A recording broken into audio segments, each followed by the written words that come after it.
Hey guys, welcome to another movie review. Today I'm going to be talking about a film called End of Watch. It's a film that stars Jake Gyllenhaal, Michael Pena, Anna Kendrick, Frank Grillo, a couple of other famous people. And this is a film that came out roughly around 2012, I think. The director of this, David Ayer, later worked on Suicide Squad for those who want to hear about another mainstream movie that this director worked on later on. I almost want to think that this film possibly landed him the directing job of Suicide Squad, so who knows.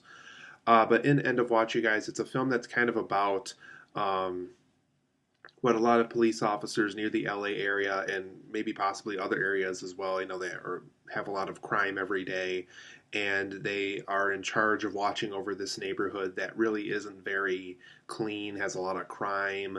Um, Very much a neighborhood you would see on the show Cops, where almost every house, every couple of 5 or 10 minutes later, have some type of crime going down in it. So the night kind of is a long running case of all these bad cases going on all at once in this place.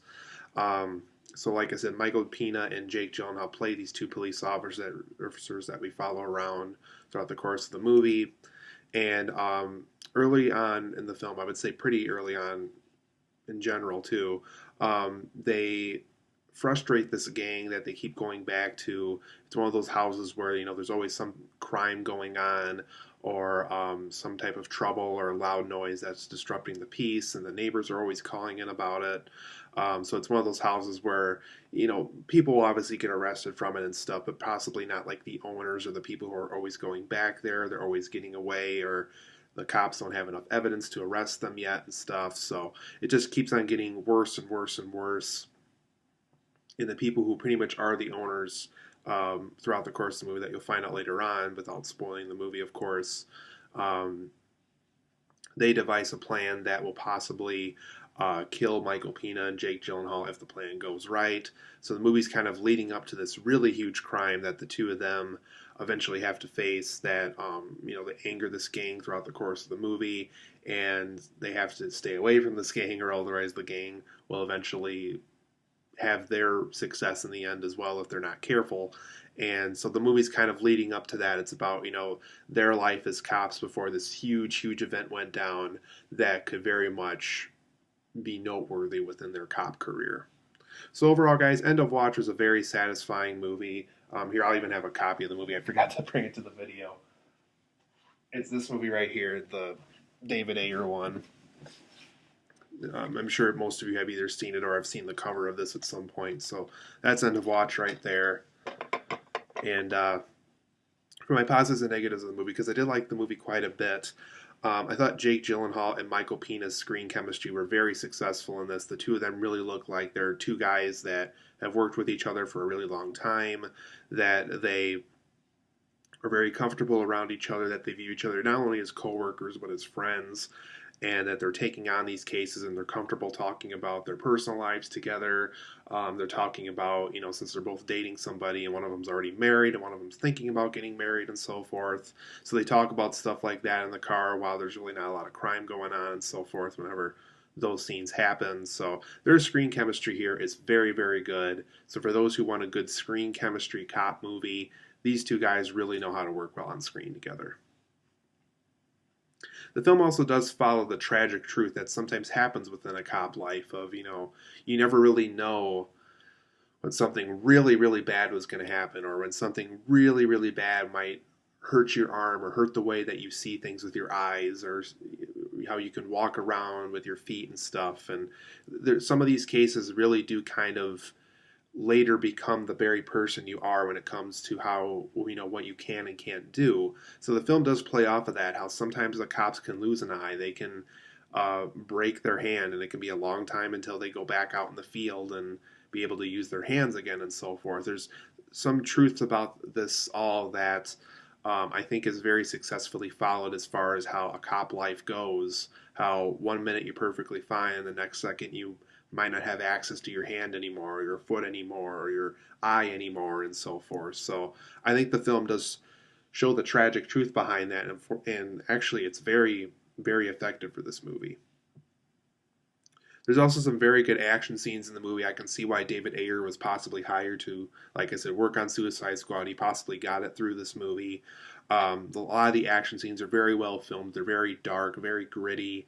He did a very good job making sure that the action scenes looked very good in this movie. So huge thumbs up to that. He did a great job with that.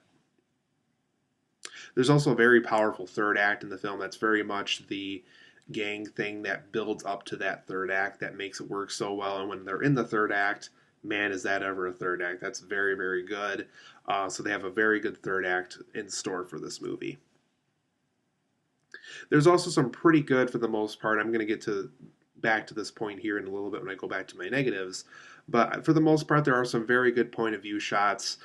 They have little cameras on their uniform, so when they're done for the day, other people can see what they're doing, and they can successfully record what they were taking on for the day and so forth. And they also have a camera where the two cops are sitting, so you can see them sitting and talking with each other. So a lot of the film plays out like that, where it feels like something you'd see on Cops or something you would see on a little cop camera while they're done for the day and so forth. So I can definitely see the inspiration for how this movie got made as far as an idea goes.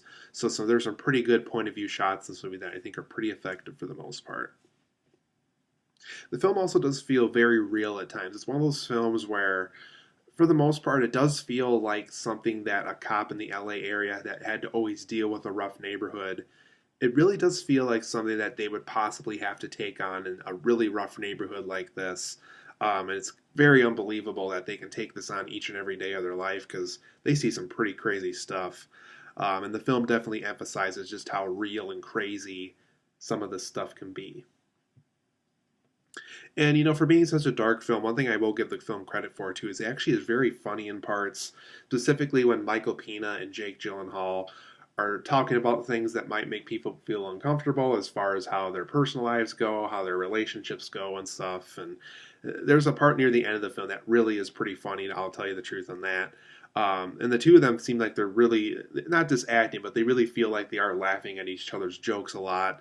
And that not only works for the end of the movie, but it also works throughout the course of the film when they're talking about things that are pretty funny for the most part in their own personal lives. So that aspect worked very well in this movie. I did briefly go over this earlier. I think that the tone of this movie is dark and gritty in the right way. So once again, I can see how David Ayer landed the Suicide Squad directing job too. For negatives, I think the plot of this movie was pretty inconsistent. For the most part, it does feel, besides the whole gang thing at the beginning and a little bit in the middle and definitely more so at the end, besides the whole gang side plot, the plot is pretty inconsistent. It feels like a feature-length episode of Cops, which is kind of too bad.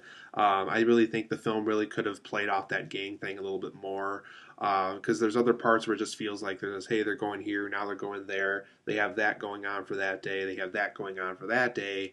So it just kind of felt like a day-to-day kind of thing until we eventually got back to the gang stuff again. So the plot here was pretty inconsistent, and I really would have preferred more something consistent to make this movie work better. And going back to my point of view shots, there's some shots here that really don't really look that good. And I'm sure that that was the intention to really make it feel like, hey, they were really into this thing and their job for this point, and now, getting a good shot out of that situation is just not going to happen just because of how severe that situation got and so forth. There's one in dealing with a fire in a house that I can't get into too much detail on, but that's definitely a scene where either it looked like something that their cameras probably couldn't have picked up very well, or when it did, that looks like something that really wouldn't have came off of a cop camera and so forth. So a couple of point of view shots here that really don't work too well, unfortunately. There's also some unnecessary and worthless footage that happens at a couple points in the movie. One of them deals with something that I assume deals with the gang, but unfortunately it's so out of left field and so like random. Like, how in the world would somebody ever get a footage of something like that? There's a couple of scenes like that that play out like this. It's like, how in the world could any cop camera or security camera pick up that much of that kind of conversation kind of thing? And I wasn't this didn't bother me too much, but it's one of those things where if you are kind of squeamish or if you don't handle R-rated violent movies very well, this is definitely something where be cautious as you go into this movie because these two next things I'm about to talk about are very much present in this movie. First off, this film is extremely violent. There's a lot of scenes where it's like, oh my god, I can't believe they just showed that. Like with heads getting chopped off and body parts in the house like randomly all over the place. There's tons of profanity too, which for this movie I'll give it credit for. I can see a lot of people, specifically cops and obviously criminals too, really swearing as much as they are. But like I said, if you're really offended by extremely violent movies or films that are just loaded with profanity all over the place, unfortunately, End of Watch has a lot of both of those things. So be cautious going into this movie because violence and profanity are very present in this movie. But overall, I'm going to give End of Watch an 8.5 out of 10. Like I said, when it works really well, like with Michael Pena and Jake Gyllenhaal sharing screen chemistry together and screen time, obviously, it shows the tragic truth of cop life. It has great action scenes, a great third act, some okay point of view shots. I like the dark and gritty tone. It feels real at times. It's funny in parts, but I think a plot could have been more consistent here because it didn't feel very consistent in this movie. Some of the point of view shots don't work all the time. Some of the footage that are shown in between of whoever is filming whatever feel kind of worthless at times. And like I said, for those who feel very squeamish around violence and profanity, unfortunately, this film consists of a lot of both of those things in this movie. So 8.5 out of 10. If you haven't seen End of Watch yet, I do recommend seeing it. Pretty good movie.